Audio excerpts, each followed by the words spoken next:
The wind howled across the endless Mongolian steppe, carrying the cries of a boy left for dead.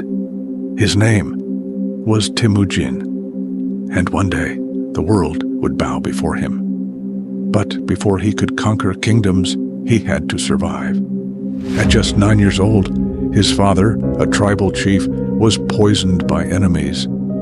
His people abandoned his family, leaving them to starve in the freezing wilderness.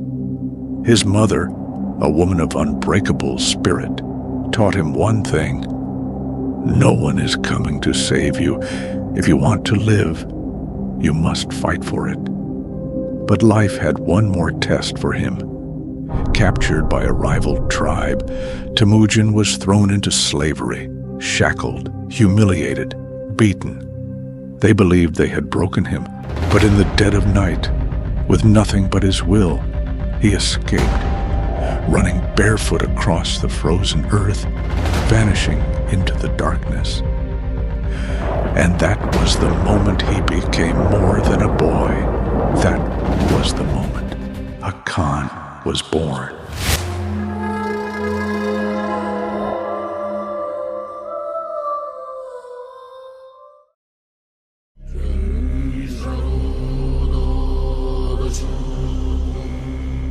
Years passed, and Temujin was no longer just a survivor.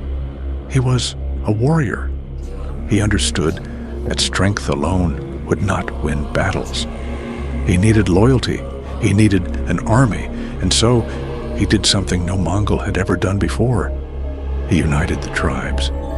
The Mongols had spent centuries fighting each other, bound by ancient grudges. But Temujin did not care for bloodlines. He rewarded loyalty, not nobility. He destroyed those who opposed him and those who followed him. He gave them something greater than wealth or power. He gave them purpose. Then, in 1206, before the greatest warriors of the steppe, he took a new name: Genghis Khan, universal ruler. And the world had no idea what was coming.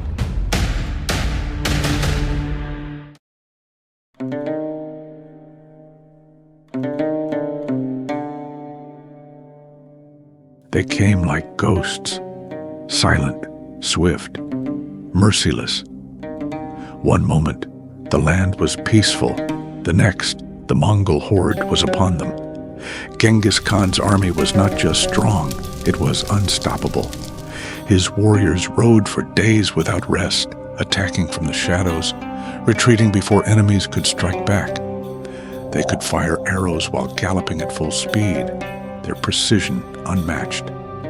Cities fell before they could even raise an alarm. And then, the world made a terrible mistake. In 1219, the mighty Khwarezm Empire betrayed Genghis Khan, executing his envoys, his messengers of peace. The Khan's response? A storm of fire and blood. The Mongols unleashed hell. Entire cities were erased from history. Rivers ran red. Survivors were rare, and those who lived only did so to spread a warning. Genghis Khan does not forgive. He does not forget. From China to Persia, from Russia to the Middle East, his empire grew larger than even Alexander's. And yet, he was not done.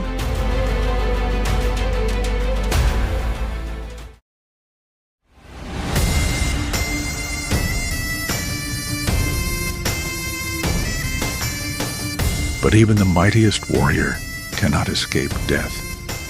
In 1227, while crushing yet another rebellion, Genghis Khan fell from his horse. Some say he was wounded in battle. Others whisper of illness. Whatever the truth, the great Khan knew his time had come. His last orders were simple. His body was to be buried in a secret location.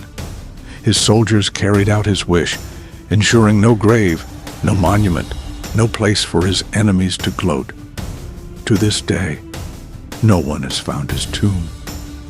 But his legacy, his empire, that could never be buried. After his death, his sons and grandsons expanded his rule, reaching the gates of Europe, shaping the future of nations. Even today, traces of his bloodline exist in millions across the world. Genghis Khan did not just conquer lands, he conquered history itself.